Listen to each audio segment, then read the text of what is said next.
예, 그러면, 예, 지난번에 사회보기를 거부한 관계로 오늘은 제가, 예, 하기로 했습니다. 오늘은 아마 농업농촌 관점에서 바라본 사회적 농업이란 제목으로, 이 모임의 세 번째 모임이고요. 그래서 두 분의 발제자가 있으십니다. 먼저 이제 제주대학교의 김자경 박사님, 그리고 젊은 효범농장의 정민철 박사님이 아마 원고들을 다 공유하셨을 걸로 알고 있고요.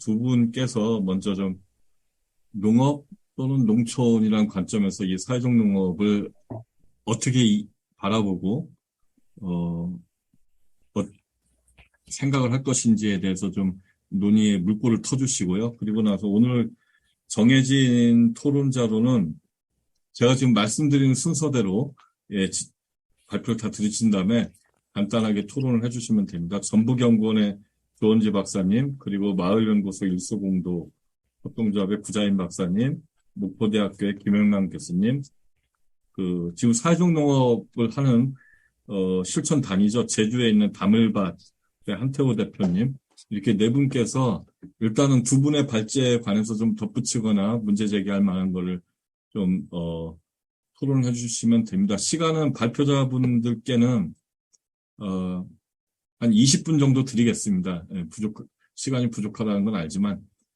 오늘 1시간 만에 가급적인 1시간 반 동안에 끝낼 요량입니다. 그래서 20분 정도 발표를 하시고, 토론자분들 네 분께서는 일단은 뭐한 5, 6분 정도 간단하게 좀 토론을 해주시고, 그러고 나면 아마 한 2, 30분 시간이 남을 것 같은데요. 그 다음에 제가 좀 정리를 해서 쟁점을 한번 더 정리를 한 다음에, 발표자, 지정 토론자 관계없이 좀, 이야기를 좀 나누는 시간을 한 2, 30분 갖고 오늘 모임을 끝내도록 하겠습니다. 먼저, 예, 김자경 박사님께서 한 20분 정도, 부제가 붙었네요, 원고. 또 하나의 서학에서 농업농촌 대안으로. 예, 이 서학이, 예, 원고를 읽으니까 무슨 서학인지 이해가 됐습니다. 예, 발제 부탁드립니다.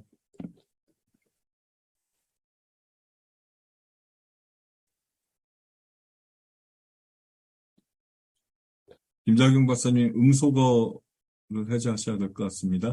예, 지금 화면 공유됐을까요? 예, 네네. 예, 공유됐습니다. 예. 아, 원래 저 너무 처음에 이거 의뢰를 받았을 때 막막해가지고요. 지금 그 연민동록의 이은경 선생님한테 저는 개그를 담당하겠습니다.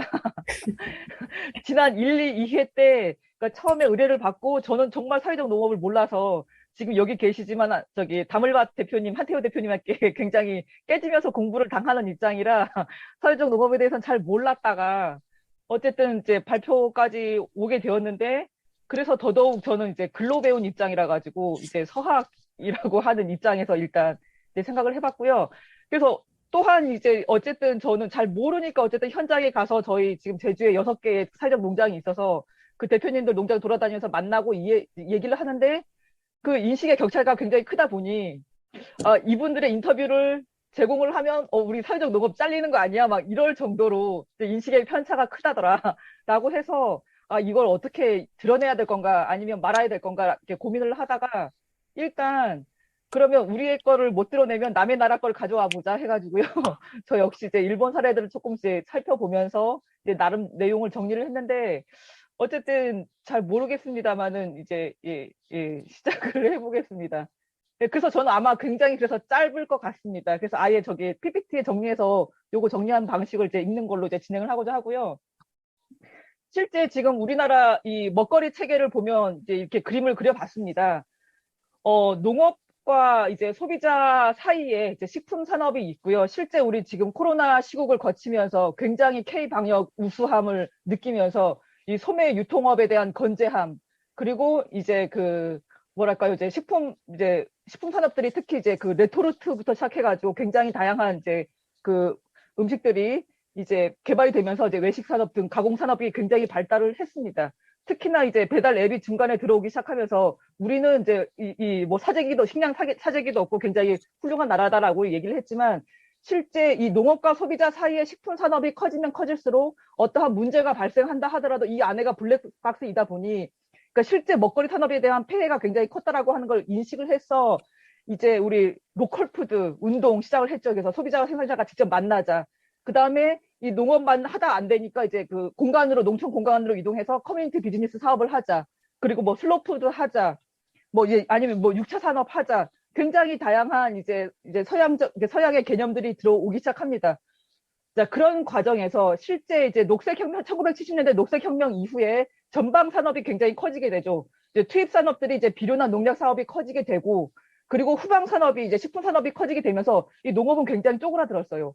그런데 그런 과정 속에서 이제 생협이 등장하고 이제 직거래하는 운동들이나 아니면 생명 운동이 시작하면서 농업과 생산자, 소비자가 직접 만나보자라고 하면서 굉장히 많은 이제 시도를 했지만서도 불구하고 현재 우리의 농업 농촌은 뭐 지방 소멸이다라고 하는 거에 그냥 이야기가 전복돼 버려가지고 실제 우리가 대한농업운동은 진화를 했지만 이 세계 식량 먹거리 체계를 전환시킬 수 있는 기제가 되었느냐라고 하면 저는 로컬 푸드라고 썼지만 각각 제철 먹거리라고 읽는 방식들을 우리는 까먹었구나라고 하는 지점에 있어서 문제의식을 갖고 있고요. 그러다 보니 지금 이 그림에서 이 농업에서 사회적이라고 붙었을 때 다행히 이번에는 한글이 들어왔지만 이 사회적이라고 하는 걸 어떻게 해석할 거냐에 따라서 이 농업과 이 농촌의 공간을 이 그림 속에서 어떻게 다 그렸느냐.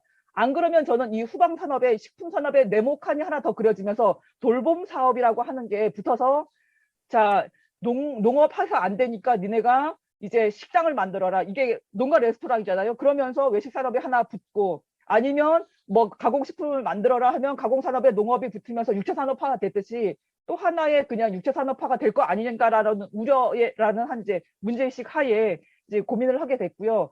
그 다음에 소비자와 이제 생산자가 만나는 입장에서도 우리는 도농 교류를 하는데 이 아래 초록색 보면은 이제 생산 과정이 굉장히 복잡하고 길음에도 불구하고 요 수학 하나만 이제 딸기 따먹는 체험 하나만 하면서 도농 교류가 되었다라고 하는 인식들이 여전히 이제 우리 대한농업 운동이 가야 될 길은 멀지 않았나 싶고요. 특히 지금 세계 무역 질서가 굉장히 또 이제 요동을 치고 있습니다. 게다가 이제 러시아 우크라이나 전쟁 때문에 지금 더더욱 이제 식량에 대한 위기 상황 속에서 우리 먹거리에 대한 폐기물은 증가하고 있고 이러한 이제 지금 식품 체계가 이제 어떻게 이제 그 위협을 받을지라고 하는 그러한 지점 속에서 이제 이 농업에다가 사회적이라고 하는 레벨을 하나 그러니까 제주에서 레테르라고 하는데 뭔가 이제 표시를 하나 더 달고 왔는데 이거를 어떻게 이해할 거냐가 이제 관건이고요. 이제 전반적인 이제 세계의 이제 그 흐름을 보게 되면 이제 1980년대부터 2020년대까지 하나의 이제 시간축을 보고 97년 IMF, 2007년 서브프라임 모기지, 그 다음에 2019년 말 이제 코로나19까지 해서 큰 사건들이 있었고요. 그 속에서 먹거리의 위기라고 하는 게 만두파동, 뭐 김치파동, BSA 멜라민, 그 다음에 살충제 계란파동까지 해서 큰 사건들이 존재합니다. 그 속에서 세계 무역은 1980년 우루과이 라운드 협상을 이후로 해서 94년에 WTO가 이제 발족이 되면서 세계 무역 시장은 이미 관세만 지불하면 아무 농산물이나 사들일 수 있는 이미 개방된 시장 하 속에서 2004년에 이제 WTO에서 이제 다자국의 협상이 안 되니까 자 1대1 다이다로 붙자 하면서 FTA가 이제 칠레랑 이제 시작을 했고요. 그 다음에 1대1 농산물 협상도 제대로 잘 되지 않으니까 그러면 권역별로 가자. 그게 2015년에 TPP. 요새 뭐 CPTPP, 막 RCEP 막 굉장히 다양한 이제 권역별의 이제 그 자유 이제 교역이 이제 시작이 됩니다. 그러한 상황 속에서 어쨌든 2004년에 농업 삶의 질 향상 및 농어촌 지역 개발 촉진에 관한 특별법이라고 하는 이제 특별법이 만들어지면서 저는 전기는 마련했다고 봅니다. 그래서 기존에 이 파란색 아래쪽에 보면 이제 대한 운동의 이제 큰 흐름이 80년대 생명운동부터 해서 2000년대 중반에 식량 조건 운동이 대두하고 그 다음에 토종 종자, 그 다음에 학교급식 운동 등등이 나타나고요. 그 다음에 여기서 로컬푸드 운동이 이제 탄력을 받고 2010년대가 되면서 이제 푸드 플랜이라고 하는 또다시 새로운 이제 용어가 등장을 하고 이때 이제 사회적 농업이 등장을 하는데 실제 그런 속에서 아래쪽에는 농업에 관한 이제 기본적인 그 정책들이 굉장히 많은 법률이 이렇게 나타납니다. 특히 이제 농업, 농촌 및 식품산업 기본법이라고 하는 이 법을 중심에 두고 굉장히 다양한 법들이 나타나고 있고요. 그리고 위쪽에는 2007년 도시와 농어촌 간 교류 촉진에 관한 법률부터 시작해서 농촌 공간에 대한 법률이 이렇게 많이 생기기 시작합니다.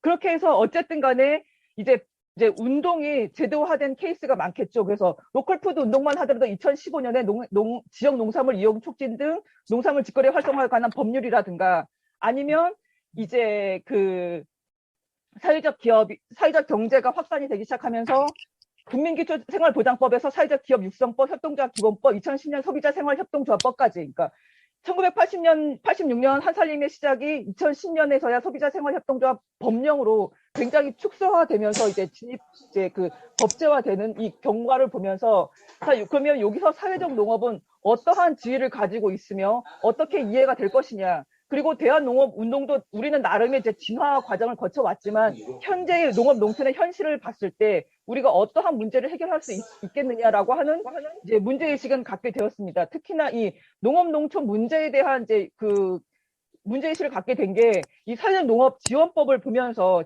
이제 그 정책 근거를 보면서 그러한 이제 문제의식을 많이 느꼈는데요. 특히 제주에서 사회적 농업 육성 및 지원 조례는 또 제일 먼저 만들었더라고요. 저는 제주에서는 우리가 각종의 이제 거점 농장들이 육지에 있다시피 제주는 이제 후발주자라고 생각하는데 또 조례는 기똥차게 또 빨리 만들어냈습니다. 근데 농림부의 사회적 농업 활성화 지원 근거 법령은 이제 삶의 질 향상 및 농어촌 지역 개발 촉진에 관한 특별법인데 제주에서는 어쨌든 간에 농업 농촌 및 식품산업 기본 계획에 근거한 발전 계획에 반영을 해라라고 했기 때문에 아마 경상북도 이후에 다른 후발주자들도 다 농업 농촌 식품 계획 발전 계획에 수립해서 이제 사회적 농업이 들어간다라는 식으로 나왔고요. 특히 완주군 같은 경우에는 그래도 재밌는 게 농업 농촌 성장 촉진 및 지원을 위한 기본 조례로 여긴 별도의 조례가 들어가면서 농업 농촌의 다원적 기능을 인지하고 이 안에 네 번째에 사회적 농업을 넣었다라고 하는 게 이제 다릅니다.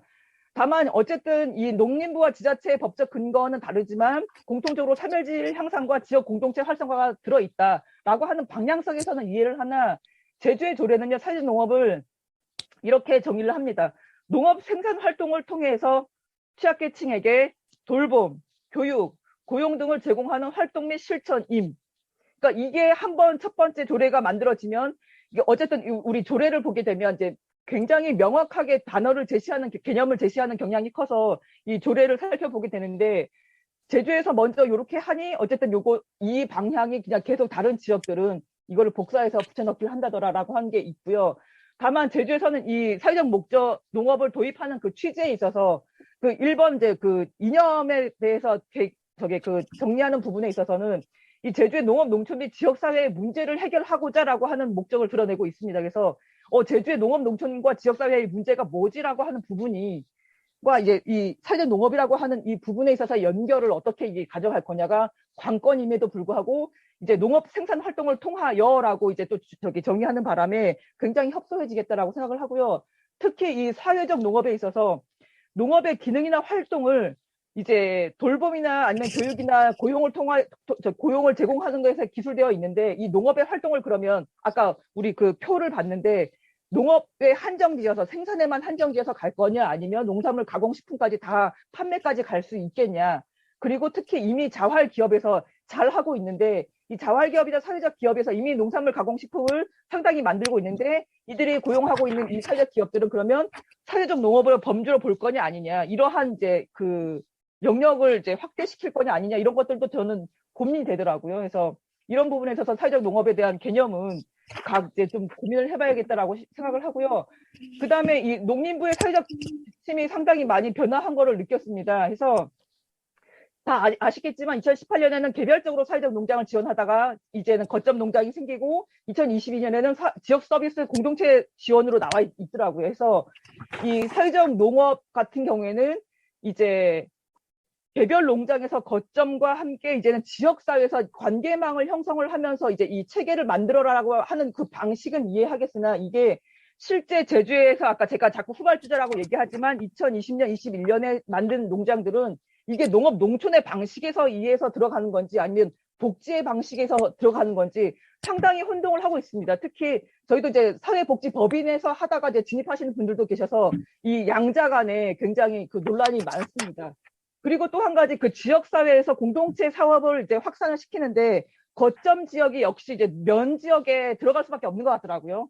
그러다가 보니까 실제 농민들은 리 단위에서 살고 있는데 면 단위에서 실시하다 보니까 이게 뭐냐면 나의 생활 공간과 또다시 거리감이 있는 것 같아요. 그러다가 보면은 면 단위에서 이제 활동 벌어지지만 내가 살고 있는 리 단위에서의 거리감 때문에 아무래도 그냥 바우처가 발급이 되면 내 농장에서 바우처 프로그램 한번 시행하고 가버릴 수밖에 없는, 그러면 나의 삶은 뭐가 전환이 되지? 나의 이 삶의 전환에, 농업 농촌의 전환에 어떠한 계기가 될 거지라고 하는 부분은 아마 우리 농장을 스쳐 지나갈 수 있겠다라고 하는 이제 생각도 있어가지고요. 그러다가 보면 우리는 지금 이 사회적 가치를 얘기할 때 돌봄의 사회화라고 하면서 시장도 아니고 국가도 아니고 지역 공동체가 함께 진행하는 걸 돌봄의 사회화라고 표현하고 있지만 아마도 이게 시장화로 될 가능성도 높겠다더라라고 하는 이제 이 고민이 있습니다. 자, 그런 의미에서 이제 일본 같은 경우에는요.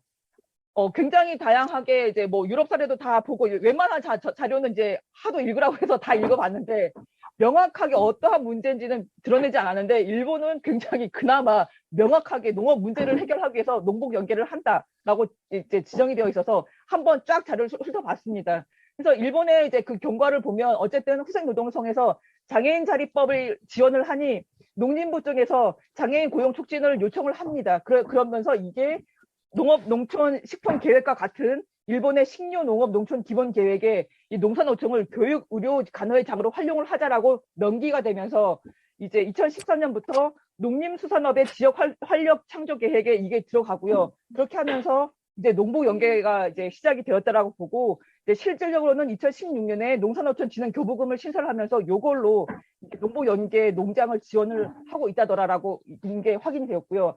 실제 그래서 일본에서는 이 농업 문제에 있어서는 그러니까 국내 농업의 그러니까 일본도 식량 자금률이 낮아서 일본의 식량 자금력을 확보를 위해서 그리고 일본의 이 인구 감소를 해소하기 위해서라고 하는 이제 두 가지 지점의 농업 문제를 명확하게 했다라고 하는 게 보이고요.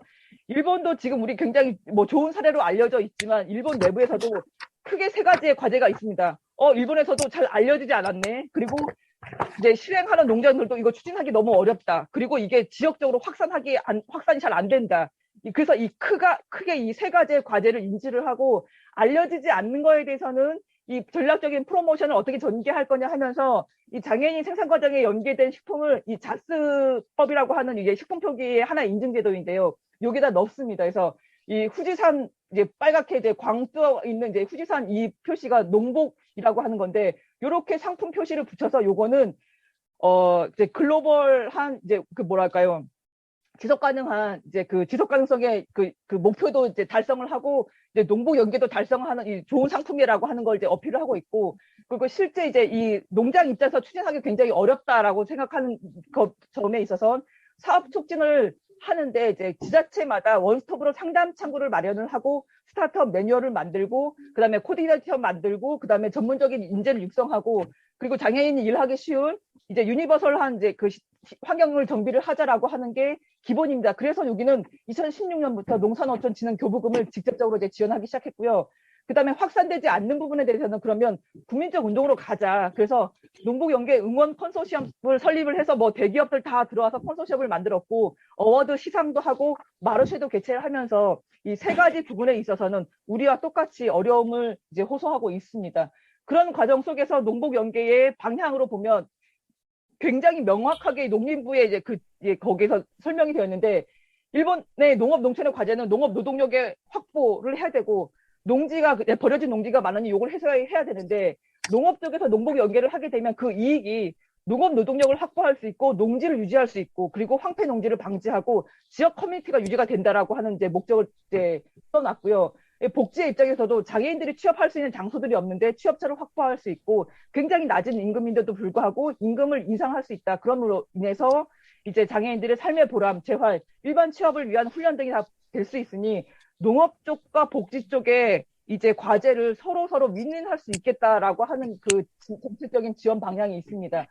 그래서 이제 크게 이제 세 가지로 이제 지원을 하는데요. 소프트라고 하는 이제 지원 같은 경우에는 유니버설 농업에 중점을 두고 어떻게 프로그램을 설계하느냐. 그리고 하드는 이제 그러니까 농장의 시설을 어떻게 업그레이드 할 거냐라고 하는 측면에서 지원을 하고 지자체는 그러면 인재 육성을 해서 각 농장에 파견해라 라고 하는 형식으로 지원을 하고 있고요. 어쨌든 이렇게 봤을 때 이 사회적 약자를 배려한 생산, 가공, 판매 시설을 정비하고 이 장애인이 취약계층의 농업에 취업할 수 있도록 제도적 지원을 하는 게 이 농부연계 정책이라면 어쨌든 우리의 입장에서도 농업의 관점에서 사회적 농업은 그러니까 새로운 소득원을 창출할 계기가 될 수가 있겠다더라. 그리고 농촌의 관점에서도 지역 서비스, 지역 사회 내에서 복지 서비스가 제공이 되니 분명히 이점은 존재하겠다라고 보입니다. 그럼에도 불구하고 지금 이제 그 일본에서 홍보하고 있는 굉장히 잘 되고 있는 농부 연계 사례들을 보면요. 그 이 사업자의 그 대상이 그 법인이 보면 우리는 농업인의 하나지만 거기는 굉장히 다양하고 특히 뭐 굉장히 작은 농장도 뭐 1헥타부터 시작해서 보통 한 4헥타, 5헥타, 7헥타까지 밭만 가지고서도 굉장히 큰 농장이에요, 보니까. 그러니까 유니버설 농업을 돌입했을 때는 누구나 와도 이제 일할 수 있는 그 분업화를 만들어서 이제 농업 일거리를 쪼개가지고 이제 그 들어갈 수 있는 체계여서 과연 우리와 같은 이제 입장에서 이제 운동의 시각에서 아니면 철학적을 가지고 이제 접근하는 입장에서 그 시스템 만들기부터 시작해서 이게 가능할까 싶기도 하고요.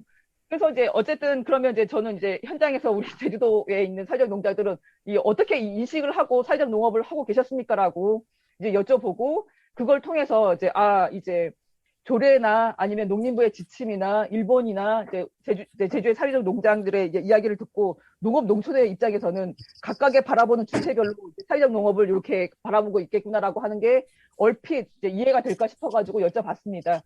그래서 지금 제주는 농림부형과 이제 제주형으로 나뉘고요. 이거 조례 때문에 제주형 사회적 농장이 또다시 인증이 된 겁니다. 그래서 2020년에 다물밭, 그 다음에 폴개 공심채 이제 1배움터가 있고요. 2021년에는 이제 농림부형으로만 제원하늘과 과매물이 있습니다. 원래 이제 제주 사회적 농장을 이제 다른 곳도 한 곳도 했었는데 네 군데 했었는데 한 곳은 이제 포기를 하시더라고요. 그래서 지금 이렇게 6군데가 있고 그 다음에 사회적 농업을 하고자 하는 분들이 계세요. 이제 아카데미를 저희도 하고 있으니까 그래서 오시면 이제 모임을 가지면서 어쨌든 지금 사회적 농장 인증받은 곳과 저기 농업과 복지 계열 연구자가 다 포함해가지고 사회적 농업 연구회를 발족을 하면서 한 달에 한 번씩 모이고는 있습니다. 근데 이제 이 과정을 통해서 저희가 이제 뭐 장애인에 대한 이해하고 뭐 노인에 대해서도 이해하고 하는데 실제 복지와 이제 이 농업 간의 서로의 이해를 하는 과정이 굉장히 소통도 어려웠고 어쨌든 잘 만나고 있습니다만은 일단은 이분들의 전체적인 입장으로는 이제 사회적 농장을 바라보는 시각이 굉장히 다양할 수밖에 없고 그에 따라서 얘는 수단이 될 수도 있고 아니면 목적이 될 수도 있겠다라고 하는 걸 다시 한번 확인을 했고요. 실제 이제 어느 농장인지 말씀은 못 드리겠으나 농한기 동안에 제주는 어쨌든 6개월 동안 이제 그 겨울철 작목에 집중이 되다 보니 여름철에가 하나도 생산되는 게 없으니 여기에 수익이 없잖아요. 그래서 사회적 농업을 하다 보면 이 돌봄 사업을 통해서 안정된 생활 수익 구조를 얻을 수 있겠다. 그래서 진입하는 경우도 있었고 아니면 뭐 스타팜이든 뭐든 굉장히 다양한 사회적 그러니까 농업과 관련된 인증을 굉장히 많이 받으신 분이 계신데 우리 농장에 이제 이것도 이제 팜플렛이 하나 나오고 이제 인증 마크가 들어가니 우리 농장의 가치가 상승해서 할 수도 있겠구나. 그러니까 뭐 다물밭이야 뭐 이제 한태호 대표님 오셨지만은 저희는 어쨌든 이제 생협 기반으로 해서 대한농업으로 지역 살림을 하기 위해서 이미 우리는 목적적으로 만들었습니다만은 거의 이제 한태호 대표님한테 이제 맡겨서 일이 진행되는 상황이긴 하나 어쨌든 이제 굉장히 다양하게 이제 있기 때문에 사회적 농장을 이제 목적으로서 이제 지역 이제 농업 농촌의 전환의 계기를 삼고자 사회적 농장을 우리가 이제 사회적 농업을 이제 바라본다 하더라도 우리 지역 내부에서도 굉장히 소통이 이게 힘들다라고 하는 지점이 있고요. 그럼에도 불구하고 어쨌든 공통적으로는 이 사회적 약자들이 편하게 일하고 체험할 수 있는 농장 구조를 만들었으면 좋겠다. 그러니까 이 농장에 대한 지원이 굉장히 이제 엄격하고 약해서 이러한 부분과 함께 이제 지역 사회와 쉽게 연계할 수 있는 체계들을 만들어봤으면 좋겠다라고 하는 지점들이 있었고요. 예, 그래서 이제 이 다물밭이 이제 그래도 이제 그 이탈리아 쪽에 이제 이 사회적 농업에 관련된 이제 이야기들을 이제 들으면서 이제 우리도 이제 사회적 지역망을 연결망을 어떻게 만들까 하면서 지금 현재 이제 다물밭이 움직이고 활동하고 있는 영역을 이제 그림으로 나타내어 봤습니다. 그러나 지금 이제 그 실선으로 보이는 게 굉장히 약한 관계들이 어떻게 이제 강화를 시켜야 될까라고 하는 이제 과제도 있지만요. 어쨌든 이제 다물밭을 중심으로 해서 다른 이제 사회 농장으로 엮으면서 어쨌든 육지에 있는 거점 농장과는 또다시 어쨌든 물리적 거리감이 있기 때문에 이제 지역사회에서도 한번 이제 해보자라고 하면서 예, 지금 한태호 대표님이 저희의 멱살을 잡고 지금 여기까지 온 실정이라고 하는 거를 이해해 주셨으면 좋겠습니다. 자, 그럼에도 불구하고 일단은 이제 우리 돌봄의 사회화라고 했을 때 이 공동체에 대한 의미가 굉장히 클 것 같고요. 저는 이 공동체가 역시 마을일 수밖에 없고, 그러면 이제 농업을 하는, 영위하는 곳은 이제 농촌 마을일 수밖에 없는데, 이 마을의 기능에 대해서 고민을 많이 하고 있습니다, 실제. 그래서 실제 생활 공동체이자 경제 공동체이자 신앙 공동체이자 교육 공동체이자 돌봄 공동체일 수밖에 없는 이 마을이 굉장히 복잡하다는 기능 속에서 저는 사회적 농장을 봤을 때는 이 돌봄 공동체를 강화할 거냐라고 생각했었는데 실제 이 사회적 농장을 통해서 생활 공동체도 될 수 있고 경제 공동체도 될 수 있고 교육 공동체도 될 수 있고 뭐 돌봄 공동체도 될 수 있고 굉장히 다양한 기능이 확산이 될 수 있겠다라고 생각을 합니다. 다만 제가 지금 현재 마을, 농촌 마을들 돌아다니면서 뭐 마을 만들기를 하는데 듣다 보면 굉장히 그분들이 자랑을 많이 하세요. 우리 자식들은 너와 같이 서울에서 학교 다니고 왔다 내지는 뭐 유학을 갔다 육지에서 좋은데 뭐 직장을 다닌다 막 얘기를 해요. 근데 우리 농촌은 이렇게 고령화가 되고 있으니 뭐 귀농 귀촌인을 이렇게 받고 청년들 농업인들이 왔으면 좋겠다라고 얘기를 하시는데 아니 저는 아마 똑같은 생각이실 것 같아요. 자기 자식들이 돌아오지 않는 마을인데 누굴 보고 자꾸 돌아오게 하냐. 자, 그러면 이제 어르신의 자식들이 돌아오면 될 것이 아니냐라고 하는데 그게 잘 안 되잖아요. 특히 저희 같은 경우에도 지금 이 노인과 관련돼서 지금 이제 그 서비스를 많이 하고 있는데 실제 제주에서는 그 실버 관련된 산업이 이제 프로그램이 굉장히 많습니다. 그래서 우리 어머님도 지금 공원에 2시간 가서 지키면은 돈 조금씩 받고 하거든요. 근데 우리 할머니들이 그러시는 거예요. 그러니까 사적 농장 가면 똑같이 1시간에 10,000원을 받는데 여기는 내가 만들기 한 거 뭐도 받으니 공원 2시간 가서 지키는 거랑 그다음에 사회적 농장 가서 1시간 농장 지키는 거랑 하면 야 사회적 농장이 이득이야 하면서 어르신들이 막 골라서 가시는 경우도 생기더라. 이게 몇 군데가 보이시더라고요. 그래서 이게 그러니까 이렇게 되면 안 될 것 같은 느낌은 있잖아요. 그래서 이제 이 사회적 농장, 이 사회적 농업이라고 하는 개념들을 어떻게 이걸 설명을 해야 될 거냐. 그리고 이제 자기 자식들이 어떻게 또 돌아오는 마을이 되어야 될 거냐. 거기에서 저는 이 농업 농촌의 전환의 계기가 찾아지지 않을 거라고 생각을 하고요. 특히 이제 이 돌봄의 사회화라고 하는 이 단어에 대해서 조금 이제 위험성을 느끼는 게 자꾸 이제 사회화 하다 보니까 국가가 하지 않는 거를 이제 지역 공동체에서 한다라고 하는 게 아니라 시장에서 갖고 가버리는 경향이 크잖아요. 그래서 아마도 이게 지금 바우처 사업으로 또다시 들어가게 되면 더더욱 돌봄의 시장화가 될 가능성이 커서 그러면 이제 돌봄의 운동과 이 돌봄의 시장화 속에서 이 사회적 농업은 어디에 위치해야 될까 또다시 고민이 되는 지점이기도 합니다. 예, 이렇게 복잡다단하게 지금 아직도 지금 질문은 저 스스로가 굉장히 많은데요. 그래서 이 사회적 농업 아카데미 저도 끝까지 들으면서 함께 다시 좀 이제 이해를 더 해보고자 노력하고자 합니다. 이상입니다. 예, 고맙습니다. 저 개인적으로는 세세하게 약간 이해가 안 되는 부분이 있어서 질문을 드리고 싶은 게 있는데, 일단 정민철 박사님 발제까지 끝나고 나서 토론하는 와중에 좀 짚고 넘어갈 부분 그때가 다시 말씀드리도록 하죠. 정 박사님, 예, 네. 한 20분 정도 근년에 가장 긴 글을 쓰신 것 같아요. 깜짝 놀랐습니다. 감동적이죠. 예, 이렇게 긴 글을 쓰시다니.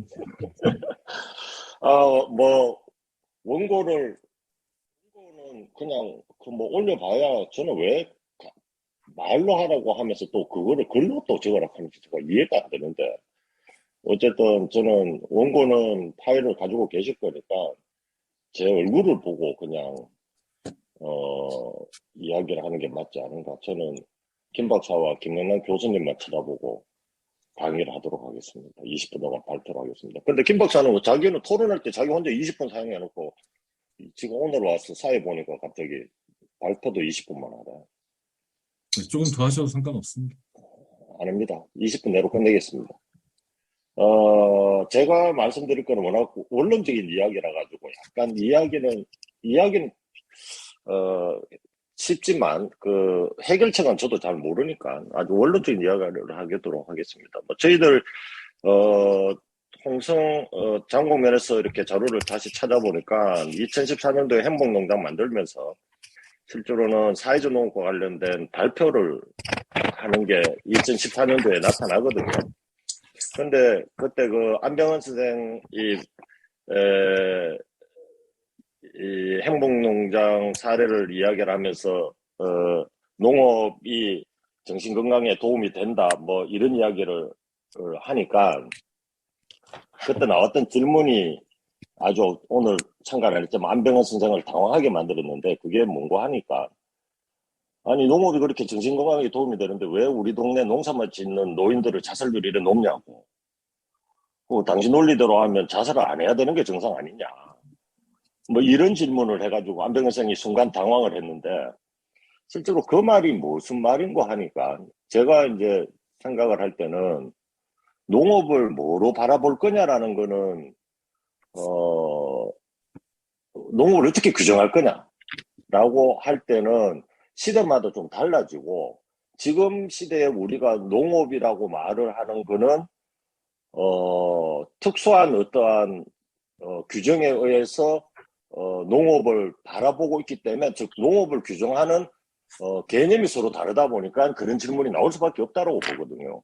그게 뭔가 하니까 우리는 흔하게 농업은 이렇게 검색을 해보시면 아는데 뭐 공익적 기능이 있다, 뭐 담수 기능이 있고 뭐 경관을 보호하고 어쩌고 저쩌고 뭐 이렇게 쭉 책에 그래가지고 농업은 공익적이고 뭐 사회적 가치가 있고 굳이 사회적 농업이라고 왜 이야기해야 되냐 자체가 사회적 기능을 가지고 있는데 이런 식의 논리를 보통 풀어내고 있었습니다. 근데 제가 볼 때는 지금의 농업은 그렇다라고 할 수가 없다. 지금 현재 우리가 농업을 머릿속에 딱 규정을 할 때 그게 저는 기본적으로는 우리가 이제 책에 일반적으로 농업은 사회적인 기능과 환경적인 기능이 있다라고 이야기는 하고 있지만 실제로 우리 농업 역사의 한 60년 동안의 농업의 발전 경로는 사회적 기능과 환경적 기능을 철저하게 없애는 식으로 발전돼 왔다고 보는 거죠. 그래서 지금 와서 우리가 농업이라고 딱 머릿속에 딱 떠오르는 거는 오로지 경제적 기능, 즉 생산해서 가공해서 판매해서 수익을 이제 소위 말하는 국제적인 경쟁력을 가질 정도로 생산성을 높이는 그리고 그거를 통해서 수익을 발생시키는 그 액션 활동 자체만을 농업이라고 보지 나머지 기능은 모두 다 없앴는데도 불구하고 없애버렸는데도 불구하고 우리는 그냥 농업은 당연히 그런 기능이 있지 지금도 가지고 있지 않을까라고 스스로 착각하고 있다고 저는 생각을 하거든요. 그러면서 이 농업에서 뭐 이런 기능은 그냥 당연히 가지고 있는 거지 우리가 더 추가해서 뭔가를 해야 된다라고는 생각하지 않고 있었다라고 저는 생각을 하고 지금 사회적 농업을 이야기를 할 때는 농업이라는 걸 어떻게 봐야 되지? 농업을 뭘로 규정하지?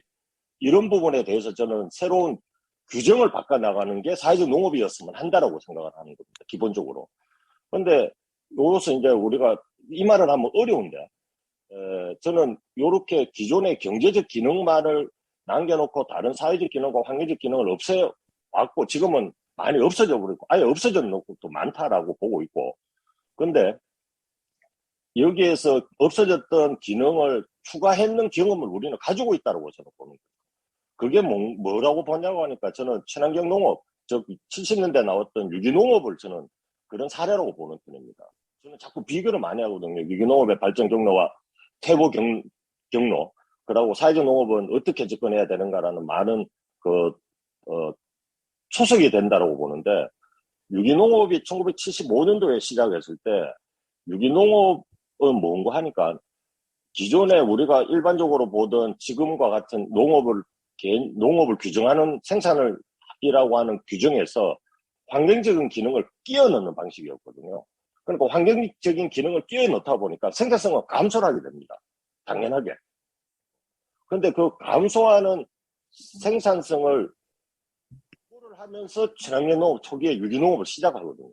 근데 그 감소하는 부분을 국가에서 보충해 줄게. 최소한 감소한 만큼이라도 우리는 보상해 주겠다라고 하는 데까지 걸린 시간은 25년이 걸립니다.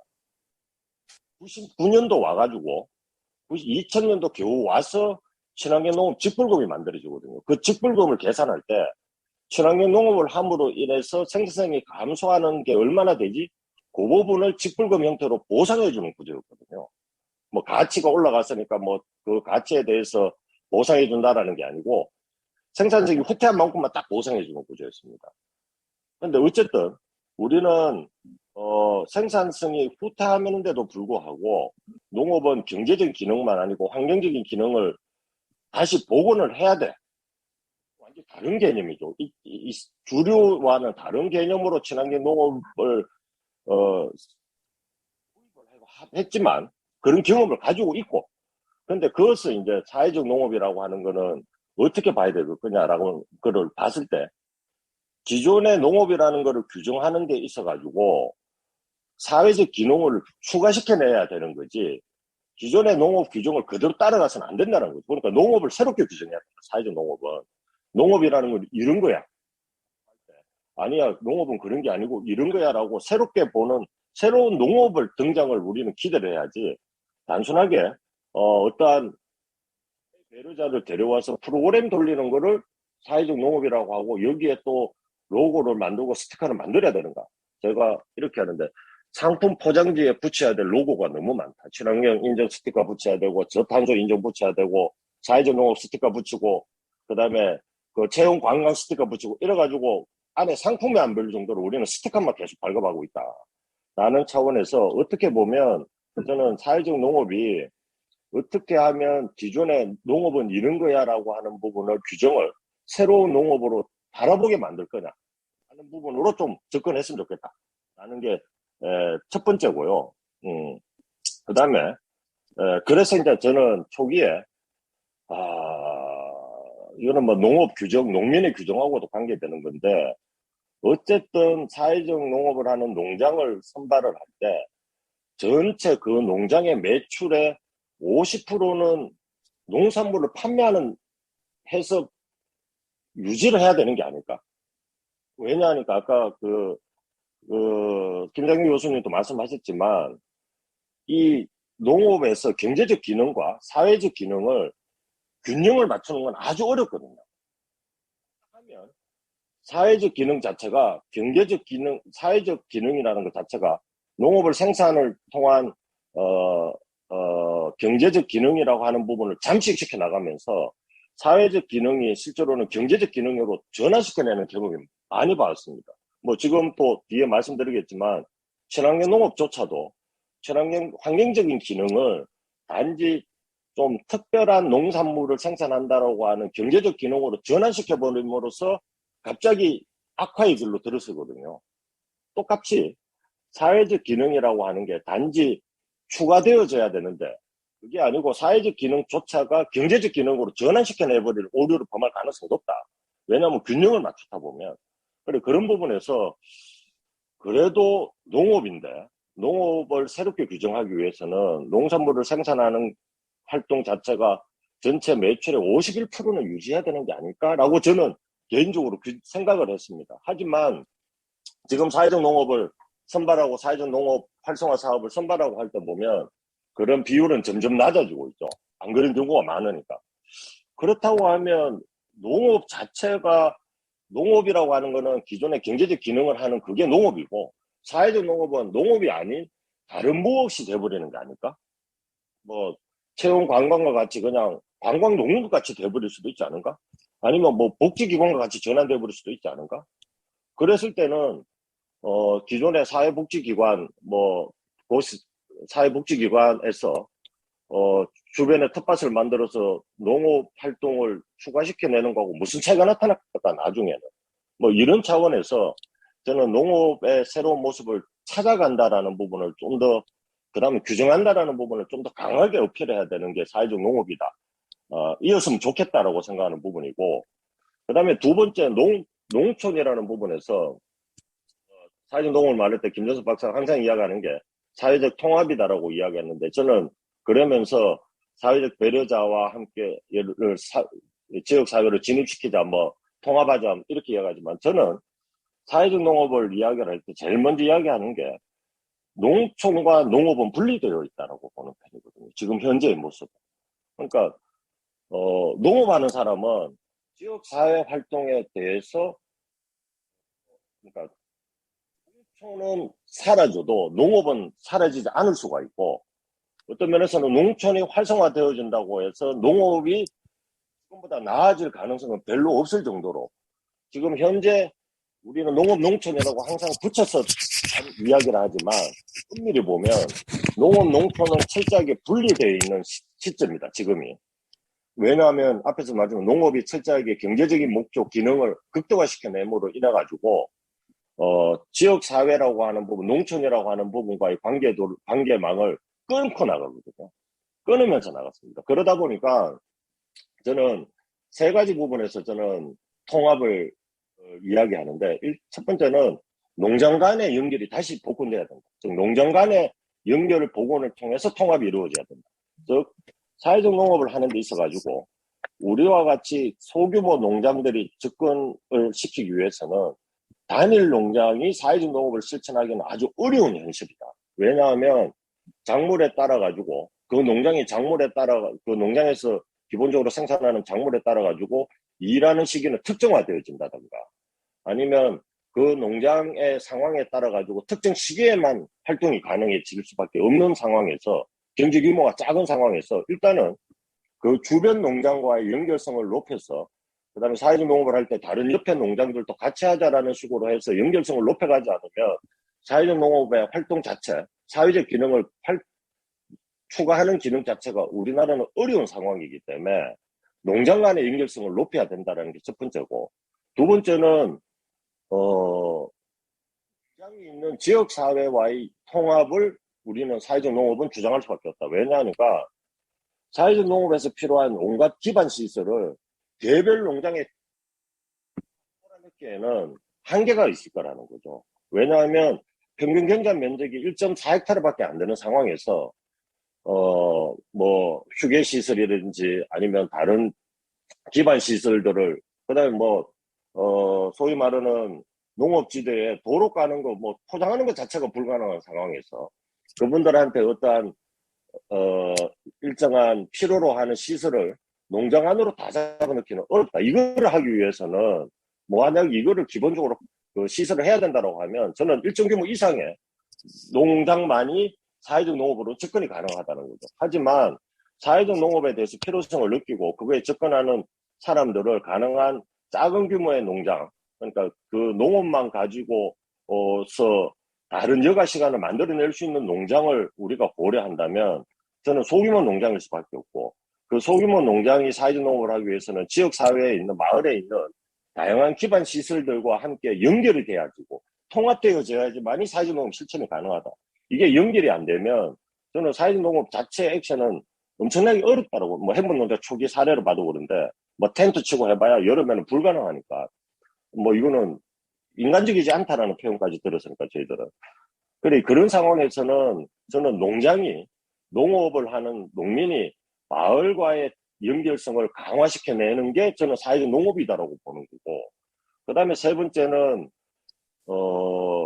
제주도의 리하고 면하고는 좀 다르니까요. 저희들, 면 단위에 있는 다양한 기관들, 단체들이 워낙 넓은 면적의 소수에 있는, 농촌 면의 상황에서는 아주 소수에 있는 단체들이 서로 긴밀하게 연결되어 있을 것 같지만 그렇지는 않습니다. 아주 분리되어 있습니다.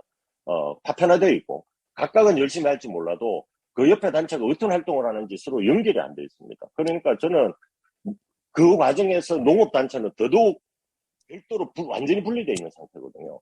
서로 그 대화를 할 때도 서로 내용이 겹쳐지질 않습니다. 그래서 저는 사회적 농업이라는 주제를 가지고 저는 지역사회 면 단위에 있는 여러 기관들이 특히 농업을 하는 그 면 단위 활동에 참가하면서 그 기관들을 연결시켜내는 매개구리 역할을 할 수가 있을 것이다라고 보고, 그거를 중심적으로 하는 게 저는 사회적 농업이었으면 좋겠다라는 거고, 그 다음에 네 번째는 농촌과 도시의 분리 정도는 제가 볼 때는 2010년 이후로 급하게 증가하거든요. 엄청나게 심하게 분리되어지고 있는데, 이러한 사회적 농업의 활동을 더 필요로 하는 거는 도시에 있는 사람들이다. 도시에 있는 뭐 학생을 비롯해서 여러 사회 배려자들은 뭐 저희들이 해보면 뭐 소방관부터 해가지고 온갖 사람들이 다 필요로 한데, 이런 필요에 의해 더 필요성을 느끼는 도시 사람들이 농촌을 바라보는 시각은 옛날과 같이 농산물을 많이 생산해서 값싼 농산물을 공급해 주세요라는 개념이 아니고 차라리 도시 사람들이 볼 때 농촌이 이런 식으로 바뀌고 농업이 이런 구조를 역할을 해줘야 되는 게 아닐까라고 모르지만 그러한 기대를 할 수밖에 없을 것이다라고 보고 저는 사회적 농업 활동을 통해 가지고 이게 도시와 농촌을 다시 연결시켜내는 매개고리 역할이 될 거라고 봅니다. 이 네 가지를 위해 가지고 저는 사회적 농업이 엄밀히 보면 다른 사업에서 가지고 있지 않은 네트워크 사업이라고 하는 항목을 잡아넣은 이유거든요. 이런 연결 역할을 하라는 거죠. 이런 연결 활동을 하라고 저는 네트워크 사업비가 있다고 보는 편입니다. 그리 농업이 단지 생산을 집중하기 위해서 다른 모든 것을 꺼내내는 시대에서 그 다음에 그거를 하기 위해서 친환경 농업이 처음 새로운 기능을 잡아내는 시도를 했지만 그거조차도 다시 빠르게 발전시키고 빠르게 확장하기 위해서 그 다음에 그 내부의 여러 경쟁 속에서 지자체 간의 경쟁 속에서 다시 친환경 농업도 저는 경제적인 기능만으로 환경적인 기능은 어떠한 면에서는 마케팅의 효과고 차라리 친환경 농업이라고 하는 특산물을 생산하는 경제적인 기능으로 저는 후퇴했다고 지금 보는 편이고 사회적 농업이 그 후퇴했는 경험을 어떻게 극복할 거냐라는 부분에서는 이러한 원론적인 부분에 대한 더 많은 고민이 필요하다라고 생각을 하고 있습니다. 그런 전체를 안 밟았으면 좋겠다라는 생각을 하고 있고 지금 친환경 농업이 발전하기 위해서 빠르게 성장을 하는 과정에서 나타났던 거는 안전한 농산물이라는 단순한 한 가지 키워드였는데 지금은 농업이 단순하게 이러한 치유와 돌봄과 사회적 기능이 있다라고 하는 단순한 논리로 끌고 들어가다 보면 친환경 농업은 어떻습니까? 지금 친환경 농업에서 제일 이슈는 잔류 농약의 숫자만 증가시키거든요. 우리는 200개 한다, 우리는 300개 한다, 우리는 400개 한다. 그러니까 우리께 더 안전하다라고 해서 끊임없이 이 엉뚱한 분석 항목만 늘어나는 상황이 되어버렸다. 이건 저는 후퇴라고 보고 있기 때문에 그런 차원에서 사회적 농업은 단지 그런 한 가지 효과가 있다라는 부분이 아니고 농업 자체를 새롭게 보고 새로운 농업을 찾아가고 이거를 공동체 농업이다 마을농업이다 어떠한 단어를 써도 되고 이게 어떠한 사회적 농업이라는 어떠한 단어를 써도 되지만 농업을 규정하고 있는 규정하는 새로운 모습을 찾아간다라는 원론적인 부분을 놓치지 말고 잡아가야 되지 않겠나.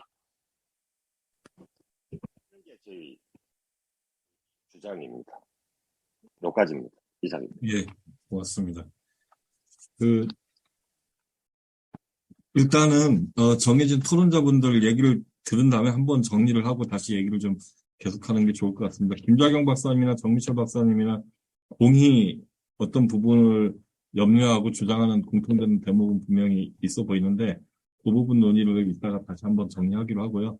먼저 조원재 박사님이 아마 원고도 미리 읽어보셨을 거고 오늘 얘기 들으셨으니까 먼저 얘기를 좀 해주십시오. 음소거 기능 해제하시고. 네, 안녕하세요. 전북연구원 조원지입니다. 무슨 얘기를 해야 될지 되게 많은 고민을 했어요. 그래서, 그 원고를 읽고 부분에 지금 되게, 그 발표를 듣고 되게 많이 생각을 하게 되고 많이 배우게 됐는데요.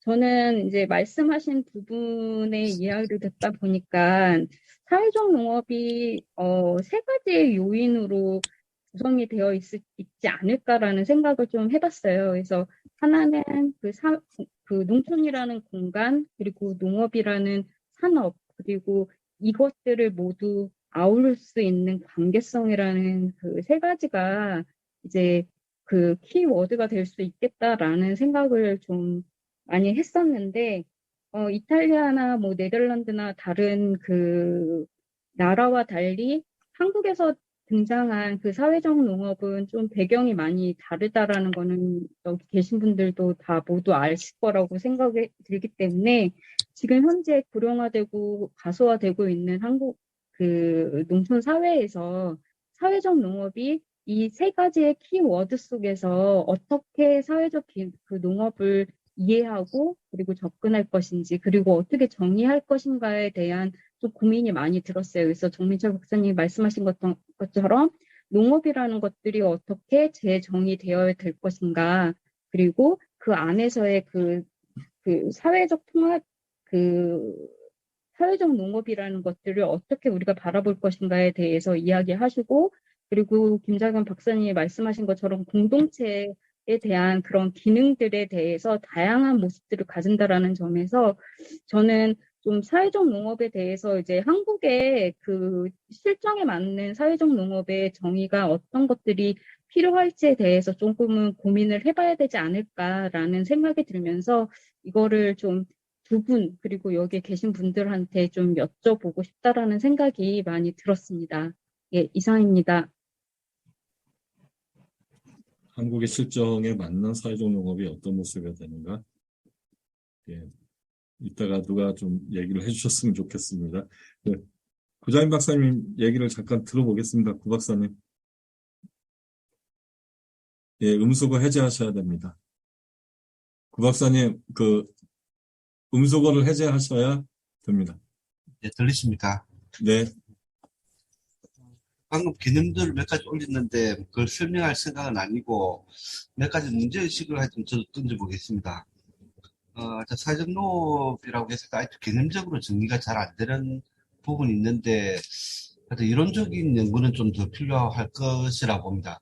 제가 1910년 전으로 그 나고야에 있는 일본 복지대학 쪽 그룹하고 교류를 하고 저도 찾아가서 이런 논의를 했는데 그쪽에 문제의식은 뭐였냐 그러면 일본 방식이지만 지역복지를 굉장히 오랫동안 실천했던 그룹이 있었고 한 대학 안에 똑같이 지역개발 특히 말 만들기 쪽으로 3세기 지역개발을 연구하고 실천을 지원했던 그룹이 있었는데 이 그룹이 모여가지고 서로 협력 구조를 짜보자.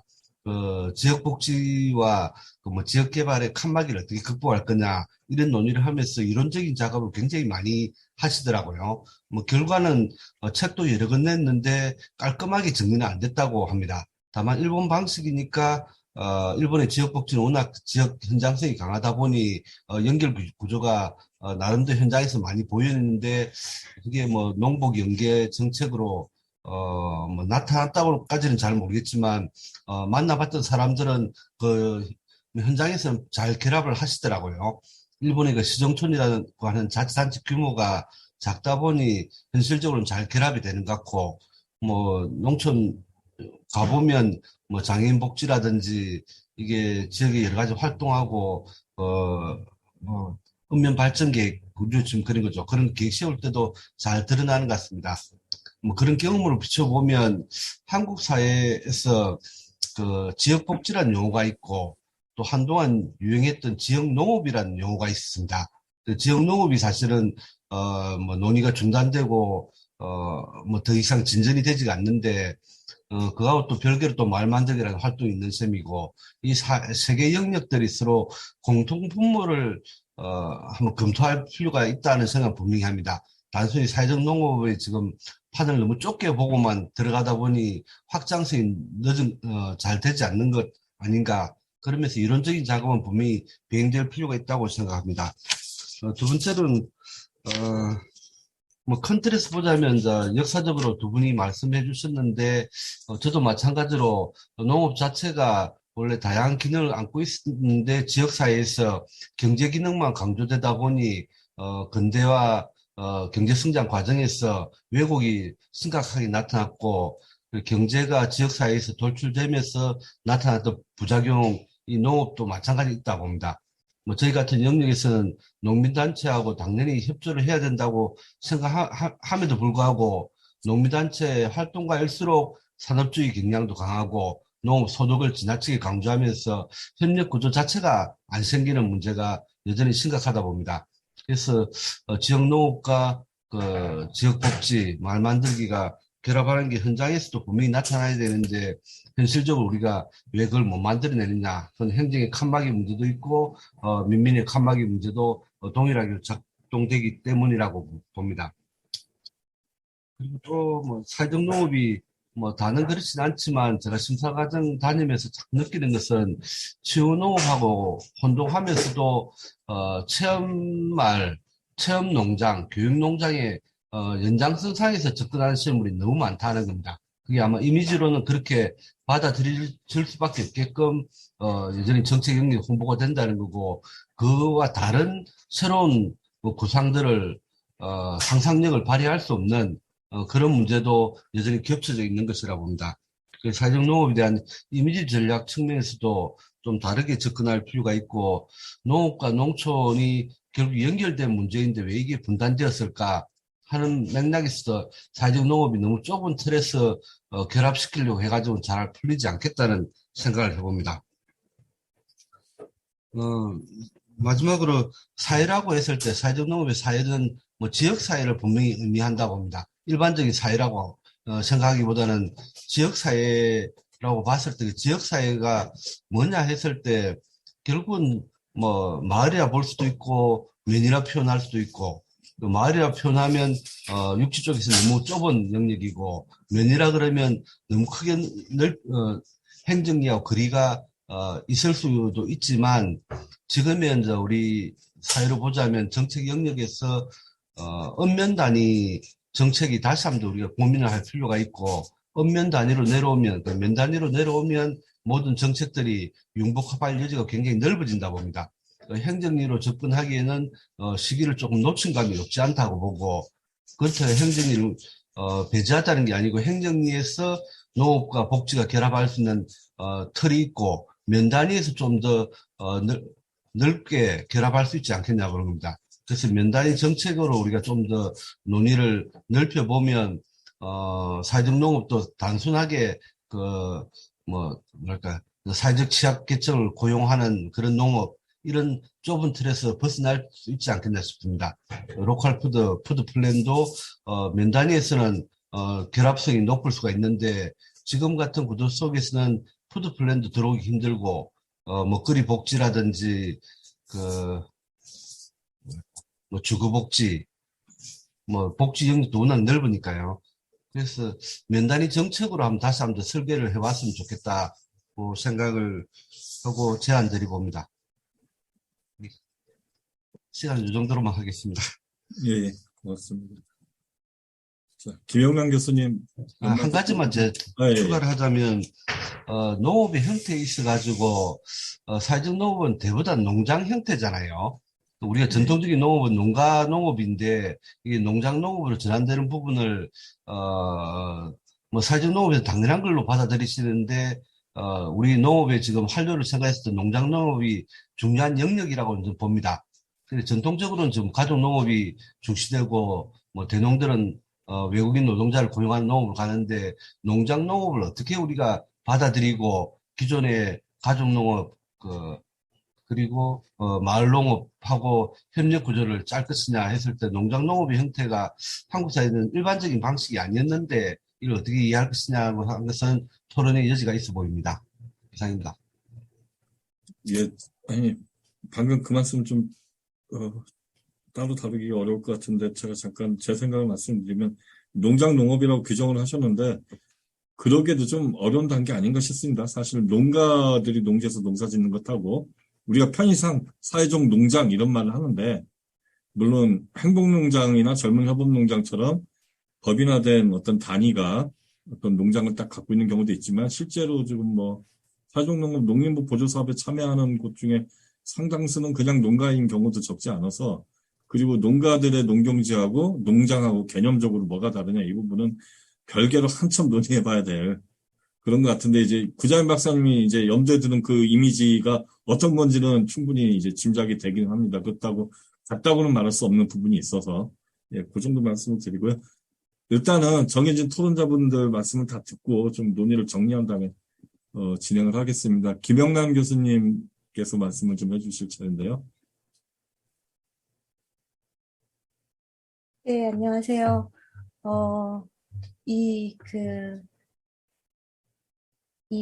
지금 우리가, 지난번에는 이제 사회복지 관점에서 본 사회적 농업에 대해서 얘기했죠.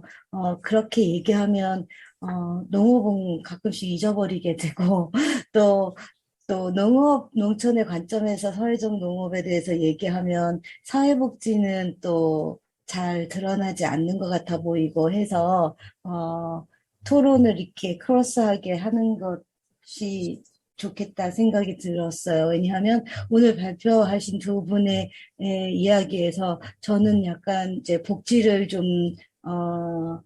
보지 못했거든요. 근데 우리는 지금 이것이, 두 개가, 맞물려 있어야지 되는 것이어서, 그래서 이제 저의 입장에서, 좀 이것을, 몇 가지 얘기해 보도록 하겠습니다. 아, 지금 김자경 박사님이 주신 자료에서 보면은 좀 사회적 농업이 될지 좀 어렵겠다라고 하는 뉘앙스로 저는 읽어 적었거든요. 일본의 사례 같은 농복 연계는 사회적 농업에서 얘기하는 농업과 복지의 만남과는 약간 다른 모습이었어요.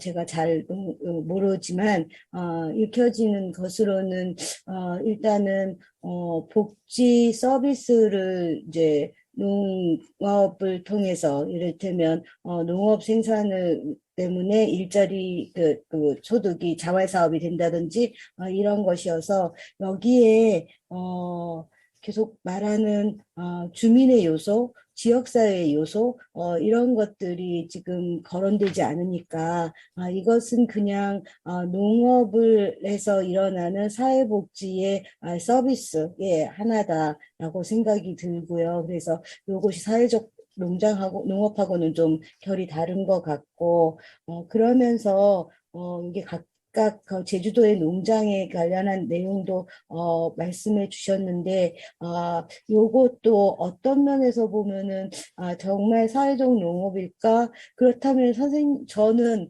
무엇을 사회적 농업이라고 생각해서 그 기준에 맞추고 있냐 하면, 실은 농민이 함께 하는가, 또 사회복지 전문가가 같이 있는가, 그 주민과 그 지역의 단체들이 여기에 합류하고 있는가, 뭐 조금이라도 관여하고 있는가, 그것과 더불어서 최근에 사회적 농업을 몇 군데 강의하는 시간이 있어서 좀 생각해 보니 이 사회적 농장에서 함께 일하는 사람들이 마을로 나왔는가, 마을의 활동에 나와 있는가. 그러니까 농장에만 모여서 활동했을 때 그것이 진정 사회적 농업이라고 저는 생각하지 않거든요.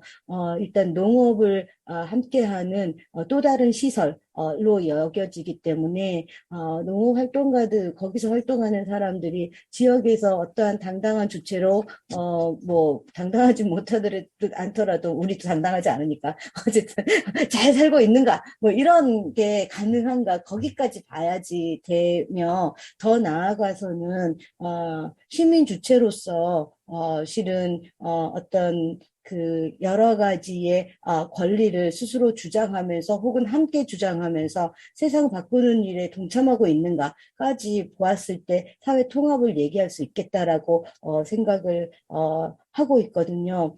그런 점이 좀 미흡하더라도 저희는 지금 그쪽으로 나아가고 있다. 그리고 좀 시작하고 있다. 그리고 그것은 오래 걸릴 것이다. 그러니, 조금씩 이렇게, 또 이런 논의 계속하고, 또 시도하고, 다양하게 시도하고 하면서 한번 가보자라고 하는 정도의, 지금 선상에 저희가 있지 않나. 그것도 사실은 5년 정도나 시범 사업을 했는데, 그것이 그렇게 많이 진척되지 못한 것이 어쩌면은, 구자인 박사님이 말씀하신 한국의 현실, 이다. 그러면은 약간 한국은 좀 다른 방도, 거기를 가기 위한 또 다른 한국적 K 지혜가 필요한 거 아닌가라고 하는 그런 생각도 좀 들기도 했고요. 일단은 선생님 말씀에서 저가 여기가 좀 걸렸어요. 농장 프로그램을 14페이지에 나와 있는 농장 프로그램을 통해서 발달 장애인이 농장에서 농장 한 바퀴 같이 걸었다는 의미가 농업 농촌의 전환에 어떤 의미가 있는가라고 했을 때에 의미 없다고 말씀하신 거는 전혀 아닌 것을 알고 있지만 거기서 제가 사회복지를 하는 사람이 의미를 부여하자면 한 번도 걸어보지 못한 장애인들이 있을 수 있다. 또 누구도 함께 같이 가자고 말을 건네지 않았던 사람들, 그 건냄을 받지 못한 그런 사정들이 또 있는 장애인들이 있다. 또 농장에 와서 한 바퀴 걷다 보면 어느새 농장의 고삿 옆에 있는 길목을 한번 걸을 수 있을 거고, 예, 마을을 한번 걸을 수 있을 거고 이럴 것이다. 그래서 천천히 가야 되는데 우리가 하지 않으면 이들은 어쩌면은 한 번도 농장을 걸어보지 못했을지도 모른다라고 하는 좀 감성적인 말씀을 드리고 싶습니다. 그래서 이 활동이 정말 중요하다고 생각이 들고 그런데 저희 사회복지도 이것을 잘했다고 볼 수 없고 지금 저희도 상당히 어려움에 있다고 봐요. 바우처 사업 말씀하셨는데, 네, 바우처로 하는 것이 시장화의 상품화의 시작이기 때문에 그것은 관계성을 결여하게 만드는 지름길이기도 하고, 그래서 이런 식으로 계속 가고, 더더군다나 이 정부에서 이 뭐 의료 민영화든 뭐든 이런 식으로 쭉 가고 있는 방향성을 봤을 때 사회복지는 이대로는 안 되어서 저는 다른 데 눈을 돌린 거고 아마 농업 농촌에서도 오늘 발제하신 내용들이 다 이렇게는 안 된다라고 하는 그 맥락에서 모두 둘 다 이렇게는 안 돼라고 해서 둘이 만난 것 같아서 그럼 이렇게만 안 되면 그럼 어떻게 하면 되겠는가 또 되는 데 있어서 그러면은 그것이 우리의 갈 것이라면 가는 동안에 어려운 일들은 헤쳐나가야지 그래서 안 된다고 말할 수는 없다. 예, 농촌이 공동체가 쇠퇴했다고 해서 사실은 농촌의 공동체가 쇠퇴했으니 어떤 농촌의 주민들이 사회적 농업에 합류하겠는가라고 한다면 실은 사회적인 농업을 통해서 그래도 조금이라고 남아있는 공동체를 다시 불을 붙여서 가자. 선우가 무엇이냐라고 하는 것에 좀 저희가 그 생각을 많이 해봤으면 좋겠어요. 왜냐하면 그 생각을 안 하면 우리 모두 폭망이니까 농업, 농촌도 사회복지도 저는 그런 생각이 들어서 예, 그런 말씀을 좀 같이 했으면 좋겠다고 생각이 해봤어요. 예, 어쨌든지 간에 사실은 사회복지가 이렇게 지금 그 복지 가치나 철학에서 멀리 떨어져 온 것을 꼭 농업을 통해서 해결해야 된다라고 생각하지 않을 수도 있어요. 또 제가 봤을 때 농업 쪽에서도 굳이 사회복지가 아닐 수도 있다고 생각해요. 그럼에도 불구하고 굉장히 오랫동안 사회적 농업이라고 하는 것이 말씀하신 그 서학에서 예, 일단 한번 시도했던 사람들의 경험을 좀 우리가 한번 또 가져와 보는 건 어떤가라고, 어쨌든 어찌됐든지 간에 저희는 지금 돌파구가 필요하니까, 이런 생각이 들었습니다. 정민철 박사님, 말씀하실 때는요, 실은 이런 느낌이 있었어요. 정민철 박사님이 지금 농업 농촌의 관점에서 이거 말씀하셔야 되기 때문에, 예를 들자면 매출의 문제, 경제력의 문제, 생산성, 처럼 들리는 그런 말씀을 하셨는데 정말 그러신가 이런 생각이 들어서 약간 제가 봤을 때는 이 부분은 그런 부분이 아닌 것 같다고 생각이 들었거든요. 그래서 그러니까 농촌의 문제를 또 도시의 문제를 농업을 같이 하면서 해결할 수 있지만 문제를 해결하는 것을 통해서 농업의 생산성을 기대하기는 어렵다. 이거는 실은즉슨 공공복지의 문제라고 생각하니 실은 제가 봤을 때는 농업은 그대로 유지하지만 거기에 들어가는 이 문제를 해결하는 데 들어가는 비용은 실은 공적 자원에서 와야지 되지 않는가? 라고 하는 거죠. 그것을 어떻게 보험이든 뭐 다른 복지 사업의 비용이든 아니면 농특세든 하여튼 어떻게든 그 재원을 끌어모아서 올 것인가. 이렇게 사회의 문제적인 일을 담당하라고 농민들에게 우리가 얘기하면서 그런데 농업으로 돈도 벌어야 돼요. 라고 어떻게 말을 합니까? 감히 이 상황에서. 그래서 그 부분은 좀 다시 고민이 돼야 될 것 같고 그런 맥락에서 보면 꼭 왜 51%지라고 하는 생각도 저는 해봤거든요. 이를테면 스펙트럼이 이렇게 있다면 물론 0은 농업이 0인데 사회복지 100이면 절대 저는 사회적 농업이라고 할 수는 없겠지만 뭐 20이다 30이다 또 어떨 때는 사회복지가 더 많고 농업이 좀 더 적을 때도 있을 거 아니에요. 그거에 대한 밸런스를 잡기는 굉장히 어렵다고 말씀하셨는데 지금으로서는 좀 널널하게 한번 잡아보고 가보자. 어떤 게 최선인지, 어떤 게 잘 되겠는지, 사회복지가 더 많을 때 더 잘 되겠는지, 아닌지. 그러나 여기서 중요한 것은 우리가 사회복지하고 농업만 지금 갖고 균형점을 얘기했지만, 사회복지, 농업, 주민까지 가야지 이게 맞을 것 같다고 생각이 들어요. 어쩌면은 사회복지 서비스는 없어져도 된다고요. 사회복지 하는 사람이지만 감히 얘기해요. 왜냐하면 사회복지는 그냥 정형화된 서비스를 제공하는 것이 아니라 정말 관계를 만들어내는 일이기 때문에 서로 존중하고 인정하면서 어떤 뭐 그런 그것을 만들어내는 것이기 때문에 굳이 그거 사회복지 프로그램으로는 절대 안 나오는 것 중에 하나가 아닐까 싶습니다. 그래서 어쨌든 저는 뭐 두서는 없지만 계속 우리가 얘기해야 되겠구나라고 하는 생각으로 토론을 마치도록 하겠습니다. 예, 그 다물밭의 한태호 선생님 말씀을 듣고 한 번 더 시간이 허락하는 범위 내에서 한 번 더 토론을 좀 진행을 하겠습니다. 한 선생님 반갑습니다. 예. 소리가 잘 안 들리나요, 선생님? 마이크가 혹시 한태호 대표님 소리가 전혀 안 들립니다. 다른 분들도 안 들리시는 것 같은데요. 음소거 설정을 일단 해제를 하시고 지금 마이크가 연결이 문제가 있거나 그런 것 같은데요.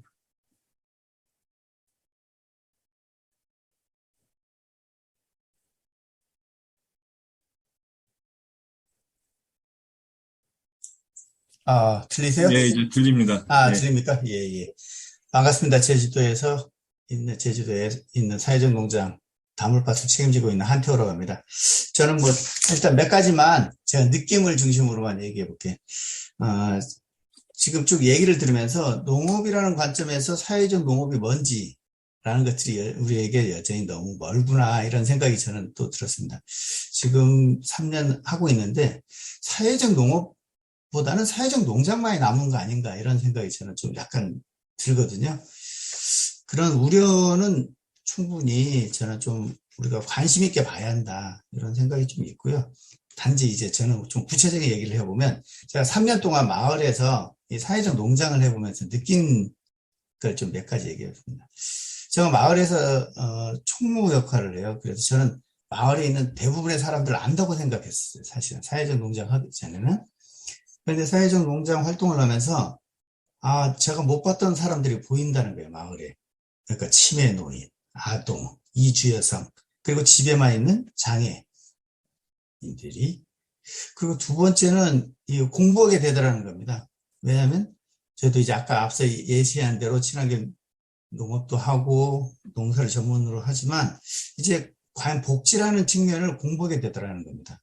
농업과 복지의 만남이 사실 농업도 복지를 모르지만 복지도 농업을 몰라요.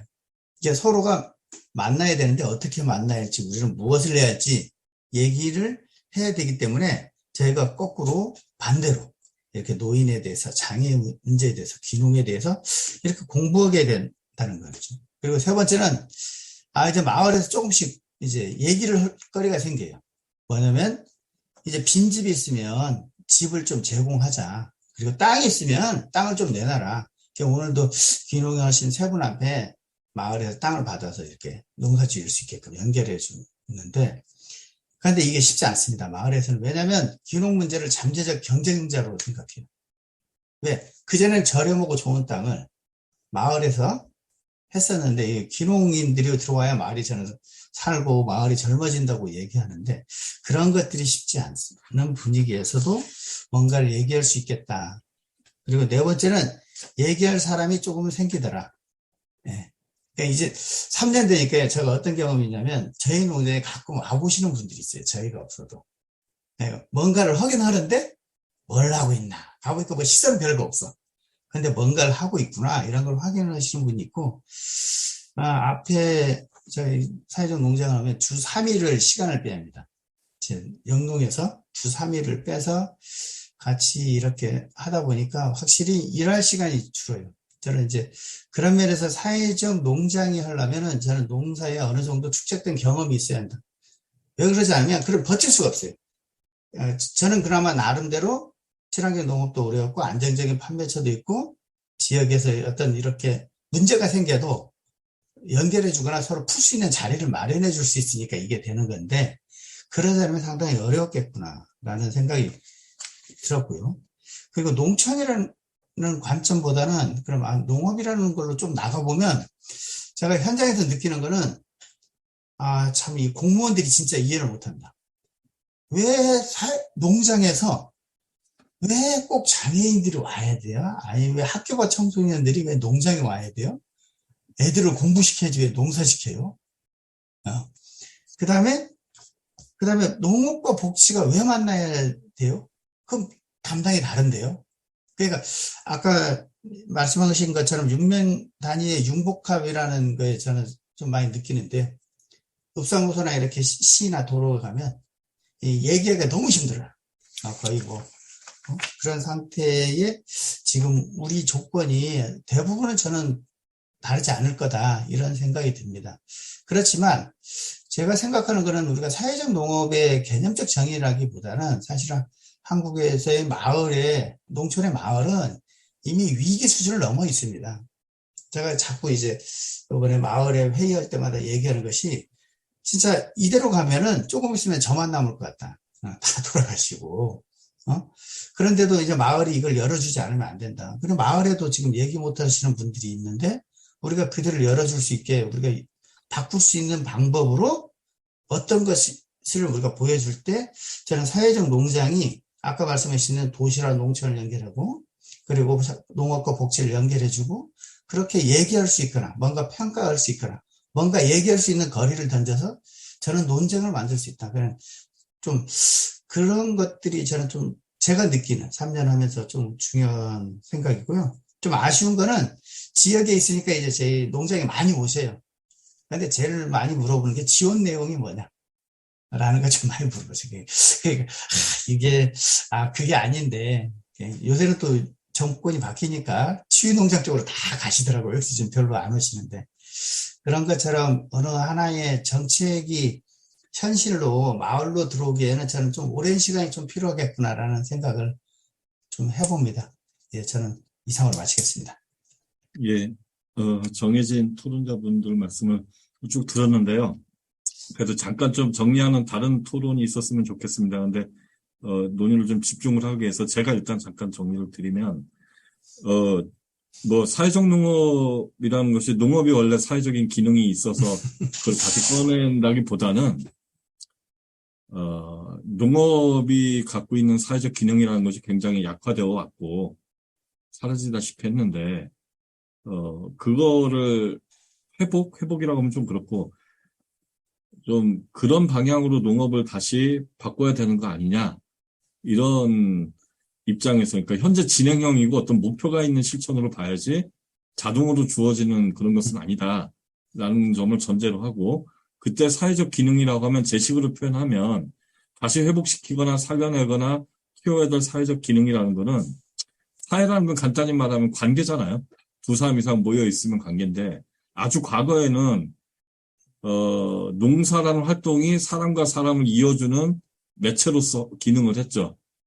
농사가 사람과 사람을 이어준다는 생각도 할 필요 없을 만큼 너무나 자연스럽게 시골에서는 농사 짓다 보면 같이 뭘 하게 되고 서로 연결이 됐는데 지금의 한국 농업의 현장에서는 그런 모습이 거의 많이 사라졌다는 거죠. 많이 사라졌기 때문에 다시 한번 농사가 사람과 사람을 연결시켜주는, 그리고 지금 그게 너무나 필요한 사람들이 있죠. 연결되지 못해서 고통스럽고 힘든 사람들이 있고, 그렇기 때문에 농사를 통해서 다시 한번 연결하는, 그래서 농업도 옛날에 어떤 매체적 기능을 하던 것을 다시 살려가자, 이런 취지로 사회적 농업 실천을 좀 봤으면 좋겠다는 생각이 들고요. 이 부분은 거의 동의하실 거라고 보는데, 이제 좀 더 논의를 해봤으면 싶은 것은, 그런 의미에서 보면 사회적 농업은 대단히 인간주의적인 실천인데, 사실은 사람과 사람을 연결시키고 뭐 서로 배려하고 돕고 이런 걸 농사지면서 같이 하자는 건데, 이제 당장 현실은 정책이 있고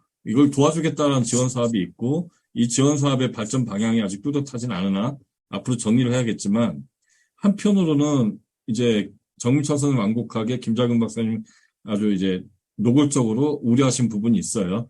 이것이 단순히 농장을 배경으로 서비스를 제공하는 프로그램으로만 규정이 된다면, 그 상태에서 사람과 사람이 만나고 연결된다는 의미는 약해지고, 그러니까 시장화라고 말씀하셨죠. 돌봄의 시장화.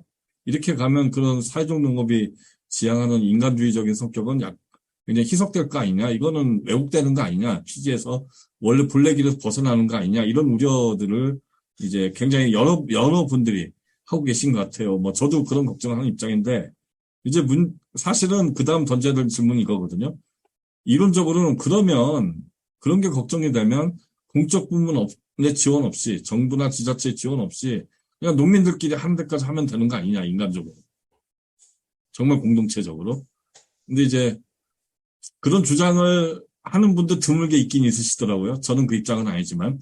그런데 기왕이면 정부나 지자체의 지원을 활용했으면 좋겠다.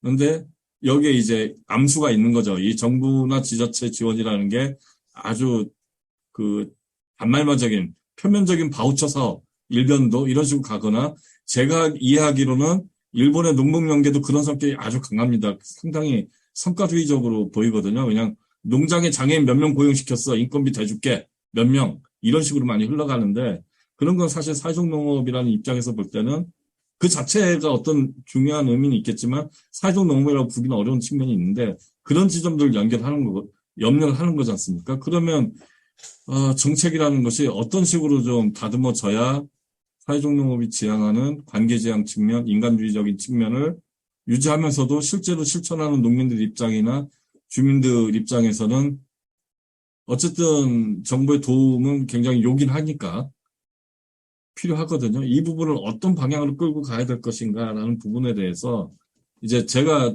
토론 의자를 하나 던지는 겁니다. 뭐 여기에 대해서 누가 좀 답을 해주셔도 좋겠고, 아니면 다른 얘기를 해주셔도 좋을 것 같습니다. 한 10여 분 정도 시간이 남아 있습니다, 지금.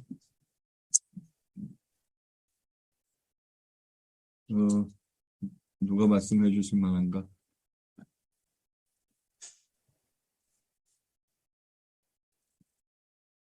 자, 이효진 사무국장님. 예. 네, 안녕하세요. 네. 예.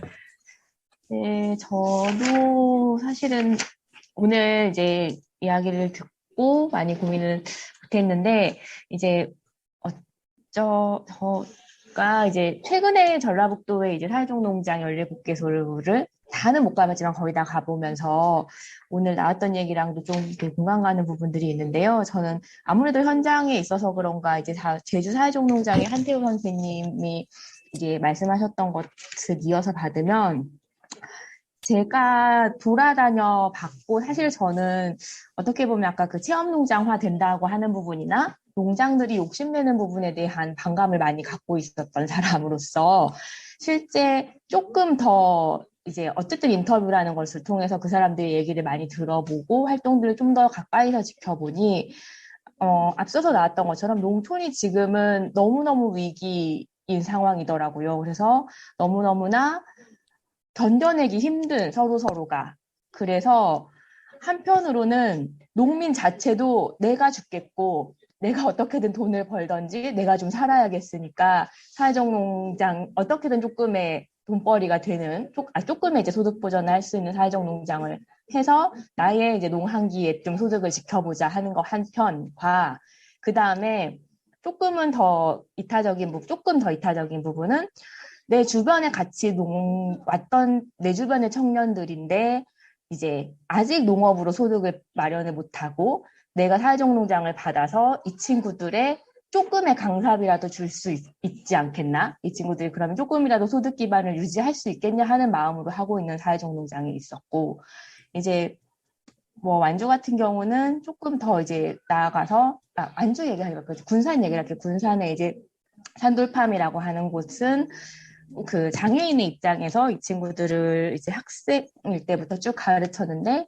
이 친구들이 이제 성장하고 이제 더 이상 또 이 친구들이 갈 곳이 없으니 농업 활동을 유지하고 돈벌이를 해야 되니 또 사회적 농장으로 이렇게 일자리를 갖게 하고 이런 측면에서 보면 이제 제 관점은 이제 제가 요즘에 좀 사회적 농업을 보는 관점은 정말 서로 죽지 말라고 붙드는 게 아닐까 싶을 정도로 요즘에 좀 그런 느낌이 많이 들었어요. 그러니까 너무 나도 힘들고 옆에 사람도 너무 힘들고 어쨌든 우리는 지역사회에서 살아남고 붙들어야 되는데 그런 것들, 그러기 위해서 힘을 모으고 서로를 좀 들여다보고 왜냐하면 내가 정말 너무 아무것도 없을 때는 주변을 살필 수가 없잖아요. 근데 사회적 농업이라는 것들을 실행하면서 좀 주변을 들여다보고 그런 과정, 그러면서 이제 이렇게 조금씩 공동체도 만들고 서로 조금만 더 버텨보자라고 하는 그 매개체가 되고 있는 사업이기도 하더라고요. 그래서 저는 그 측면에서 보면 분명히 지금 지역 소멸이라던가 아니면 개개인의 삶이 너무 힘든 상황에서 그나마 조금 더 버텨보라고 하는 조금 더 힘을 내고 우리 같이 좀 힘을 내보자라고 하는 사업이었고 지금 절박한 상황에서는 사실 뭐 사회적 농업이 완벽할 수는 없지만 이게 말고 뭐가 더 있지? 지역 소멸 농촌 문제에 있어서 이거 말고 다른 대안이 뭐가 있을까 싶은 좀 생각이 들었습니다.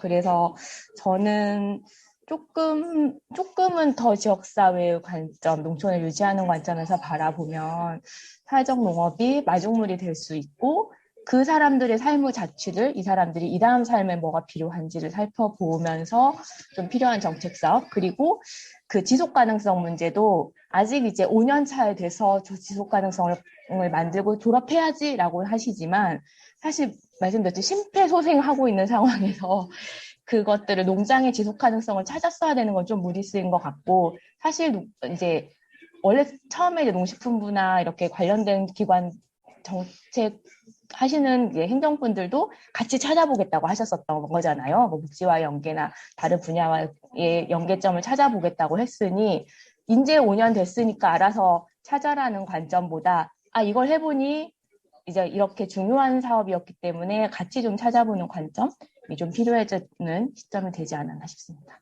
네, 이상입니다. 네. 예, 고맙습니다. 그게 저는 사회적 농업 활성화 지원 사업의 경과를 보면 요새 계속 느끼는데 양가 감정이 듭니다. 농림부의 정책 사업이 진행되는 걸 옆에서 많이 지켜본 입장이니까 한편으로는 정부의 지원 참 변변찮고 화끈하지가 않네. 소문 엄청나게 났지만 지금 예산 올해 1년 예산 쓰는 거요. 로컬푸드 직매장 한 개 짓는 비용도 안 돼요. 전국의 사회적 농장에 뿌려지는 게. 사회적 농장들이 뿌려지는 비용만 보면 뭐 80억이 안 되지 싶은데 로컬푸드 직매장 번듯한 거 하나 지으려면 80억, 100억 들잖아요. 4년이 지났는데 한편으로는 개가 안 나네? 이런 생각이 들지만 양가 감정이라는 게 또 하나는 사회적 농업 훌륭한 거야 싶어가지고 2018년부터 막 1년에 막 한 500억씩 예산 편성해서 지금 한 6천억 뿌려댔다. 그럼 어떻게 됐을까? 이런 상상도 가끔 해보거든. 오히려 좀 제 생각보단 더디게 정책이 따라온 게 그나마 살짝 다행이다. 이게 아까 김자경 박사님 발제해서 로컬푸드니 뭐니 이런 대안운동들이 공공 부문 정책과 맞물리면서 뭔가 본래 취지대로 못 가고 결국은 공적 자금이 급하게 투입되고 준비 안 된 곳에 투입되고 진행되면서 대안적인 그 긍정적인 성격들이 희석이 되고 뭔가 샛길로 빠진 것 같다. 심한 분들은 거기서 이제 좌절감을 느끼기도 하고 변질됐다 이런 얘기도 하시죠. 이런 거를 이제 벌써부터 사회적 농업 쪽에서도 우려하는 목소리가 사실 있긴 있는 거죠. 그래서 저는 모르겠습니다. 그런 의미에서는 오히려 좀 사회적 농업 정책이 당초에 요란하게 홍보된 거에 비해서는 천천히 온 게 결과적으로는 다행일지도 모르겠다. 여전히 우려는 있습니다. 이런 생각이 드는데 제가 송은교 박사님한테 한마디만 여쭤볼게요. 송 박사님 박사학위 논문 주제가 그거잖아요. 그건 대한운동들이 제도와 맞물리면서 안 좋은 꼴로 끝나는 거, 말하자면 귤이 탱자가 되는 현상, 이거 어떻게 봐야 되느냐, 이런 게 학위 논문 주제였거든요. 비슷한 고민을 하고 네. 있을 것 같죠. 한번. 네, 김자경 박사님하고도 또 농촌사회학회에서 그런 고민을 함께 나눴었는데, 저도 그런 차원 사회적 농업을 잘 모르지만, 또 기존의 그 정책들이 아까 정민철 박사님께서도 말씀하셨지만, 사실은 대안의 이름을 걸고 경제적 측면에 결국은 나중에 매몰되는 측면이 강했고, 정부의 예산이 박사님 말씀하신 대규모로 경제적 측면에 집중이 되기 때문에 말씀하신 직매장이라든지 결국 유통체계 만드는데 다 쏟아 들어가기 때문에 그 안에서 가치가 희석되는 거죠. 그래서 저는 이제 그런 악순환, 제도화의 악순환이라고 부를까요? 그런 부분을 피하려면 어떻게 해야 될까? 그래서 잘 모르지만, 사회적 농업에서 잘 모르지만, 또 사회적 농업이 고민하고 있는 그런 부분이 또 대한운동에 많은 시사점을 줄 수 있지 않을까 해서 공부하러 들어왔습니다. 네. 그렇습니다. 이제 뭐 정해진 시간 거의 다 됐는데 혹시 뭐 추가로 뭐 말씀하실 분이 있으면 손을 들어 주십시오. 예, 김자경 박사님. 저는 일단 정민철 박사님한테 사회적 농업을 배웠습니다. 제주에 오셔서 강의 듣고 이렇게 한 입장에서 발제를 시키니까 되게 어려웠었고요. 그리고 지금 한태호 대표님이 저를 역시 멱살 잡고 지금 끌고 오고 있는 과정인데, 아까 김연환 교수님이 말씀하셨잖아요. 제가 그 발달장애인이 농장에 와서 그냥 농장 한 바퀴 걷는 게 어떠한 의미가 있는가. 실제 저는 그러니까 이제야 이제 발달장애인 부모님들 만나고 이제 저도 인터뷰 해보고 이제 이렇게 공부를 하는 과정 속에서, 그러니까 그 발달장애인 아이들이 그냥 흙 속에서 이제 막 땅 파고 노는데 그제서야 발달장애인하고 비장애인 아이하고 구별이 안 되고 노는 거예요. 그래서 그 엄마들이 이제 앞으로 얘가 아직은 어리니까 뭐 초등학교, 고등학교까지는 어쨌든 간에 다 학교 교육 내에서 발휘가 되는데 그 이후에는 또다시 또 시설 가거나 아니면 뭘 해야 되는데 사회적 농업이라고 얘기를 듣고 자기는 너무 희망을 얻었다라고 얘기를 또 하세요. 그렇게 하면서 그 엄마랑 계속 얘기를 하면서 자, 그러면 나의 역할은 뭘까 진짜 고민을 많이 했고요. 이제 그랬을 때 우리 아이랑 같이 농장 한 바퀴 걷는 거에 대한 의미를 우리가 글로 잘 정리를 해줘야 이게 사회적 농장의 의미가 되겠구나라고 하는 의미를 실제는 담았습니다. 근데 솔직히 저도 아직 이거를 어떻게 설명해야 될지 모르겠어요. 그래서 어쨌든 저도 이 아카데미가 계속 거듭되면서 이거에 대한 이제 구체화된 이야기를 하고 그 구체화된 모습이 저는 아무래도 정책 쪽에 녹여나게끔 우리가 또 이제 주먹 쥐고 두 손 쥐고 일어나야 되지 않을까 싶은데요. 어쨌든 저는 그 자체가 저의 이제 목적이긴 합니다. 예, 이상입니다. 예, 뭐 정 선생님 뭐 하실 말씀 있으세요? 네, 뭐 아까 뭐 발표하면 원래 발표 전에 마지막에 어떻게든 발언권을 조금만 줘야 됩니까? 예, 상에다가. 그러려고 했습니다. 예. 김연아 교수님이 말씀하신 것 중에 그렇죠. 농업은 지역 사회로 이제 사회로 진입시키는 통로가 농업이어야 되는 거고. 그러면 농업 자체, 농민이든 농장이든 이것 자체가 통로 역할을 해줘야 되거든요. 농장으로 몰아서 그쪽에 시설 공간에 이동을 시키자고 하는 게 아니잖아요. 그렇다고 하면 그게 통로 역할을 해야 되는데 지금 제가 말씀을 드리고 싶은 거는 농업이 지역 사회와의 통로 역할을 할 수 있는 그런 상황이 아니다. 그러니까 농업을 지역 사회로 사람들이 시키기 위한 통로 역할을 하기 위해서는 농업에 대한 새로운 정의가 필요하고 그거에 대한 인식을 전환시켜야 되는데 그걸 소위 말하는 패러다임을 바꾸자라고 하는데 그거는 쉬운 게 아니다. 아까 뭐 정책 사업을 통해서 뭐라냐고 하지만 저는 정책 사업을 통해서 김 선생님 말씀하신 대로 아니 그렇게 농사를 지어 수익을 발생시키면서 사회복지까지 하란 말이냐? 저는 하라고 요구를 합니다. 어쩔 수 없다. 사회농업 정책 사업을 통해서 10%라도 그러한 새로운 농업에 대한 모델을 만들어내야 되는 거고 발굴시켜야 되는 거지. 지금 이러한 그 맹화적인 부분이 저는 확인이 되지 않는다면 이거 향후에 어려울 것이다. 그러니까 뭐 이게 전체가 다 그래 갈 수는 없다. 좀 제가 볼 때는. 하지만 10%, 20% 특히 행복농장은 그래야 된다. 어쩔 수 없다. 이거 뭐 이빨 깎게 물고 뭐 지금쯤에는 마늘 주사 한 방씩 맞아가면서 어떻게 견뎌라고. 어떤 10년 내지 20년 정도는 그런 농장들이 저는 초기에 좀 발굴되고 힘을 얻기 위해서 저는 농장들 간의 연계가 사회적 농업하는 농장들 간의 지속적인 교류가 필요하고 서로 간에 그 보고 듣는 게 필요하다라고 생각이 들고요. 일부러 좀 세게 이야기합니다. 뭐 어차피 뭐 사회적 농업이 크게 활성화가 안 될 것 같으니까. 그다음에 저는 유일하게 좋게 생각하는 게 뭐 저는 뭐 친환경 농업에 대해서 저도 하고 있지만 비판적으로 경험을 자꾸 우리는 또 배우자라고 하는 게 친환경 농업이 발전하는 과정에서 핵심 중에 하나는 관행 농업, 기존 농업을 비판적으로 비난하면서 발전을 했거든요.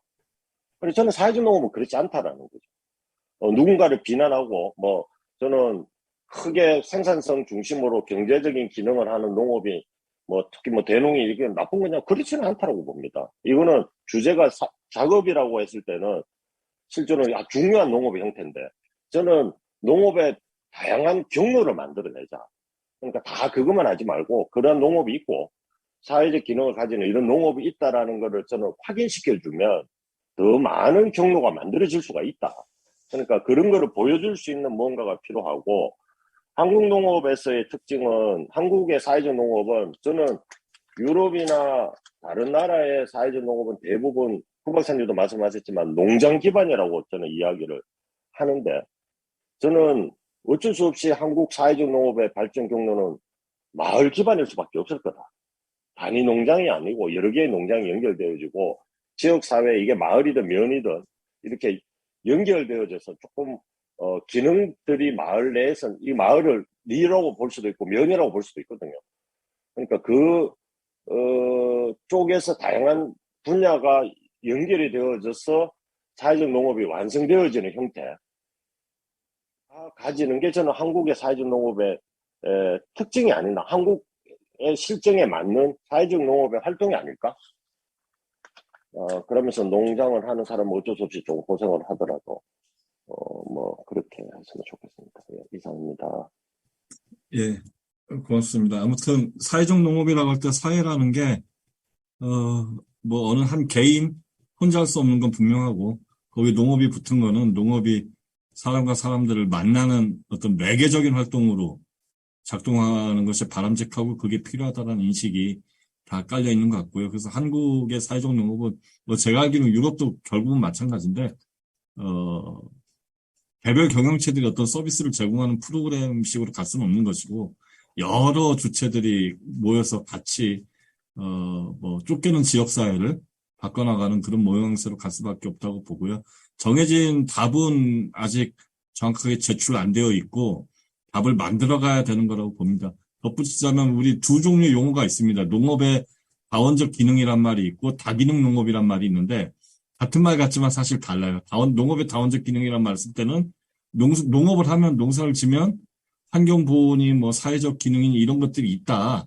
자동으로 따라 붙는다. 부산물이다. 이렇게 얘기하는 것이고 다기능 농업이라고 할 때는 정말 그러냐라는 질문을 던지는 거죠.